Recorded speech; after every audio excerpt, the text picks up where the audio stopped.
Bonjour à tous, je suis Laure Sandoval, fondatrice et présidente de la société Sanodev, créée en 2013, basée à Limoges. Nous sommes une quinzaine de collaborateurs et nous sommes spécialisés dans la conception et la fabrication de machines de désinfection durables, 100% écologiques, qui viennent en alternative à l'utilisation des produits chimiques.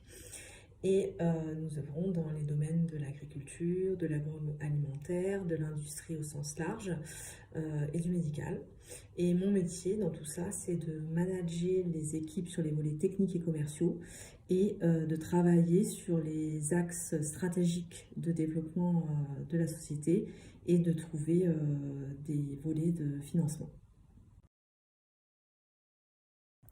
Alors la particularité de Sanodev, c'est d'abord son positionnement, le domaine de la désinfection. Et au sens large, parce qu'en fait, la désinfection, ça touche tous les domaines. Et le deuxième point, c'est peut-être son agilité. On est encore dans un fonctionnement start-up, donc ça nous permet d'être très agile, de répondre à des projets très différents. Donc ça, c'est, je pense, les deux particularités de Sanodev et les deux points forts de Sanodev. Pendant mes études d'ingénieur, j'ai porté un projet qui consistait à développer un système de désinfection des dasseries.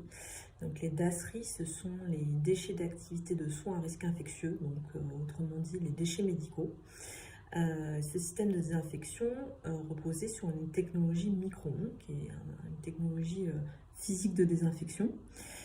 Et à la sortie de mon diplôme, quelques temps après, j'ai travaillé sur Paris et puis je suis revenue à Limoges avec ce projet en tête que j'ai proposé à l'incubateur de la Brûle où je suis restée pendant 3 ans pour maturer mon projet d'entreprise et j'ai créé la société en Sanodev en 2013 sur la base de ce projet, voilà, qui est le projet historique de la création de la société Sanodev.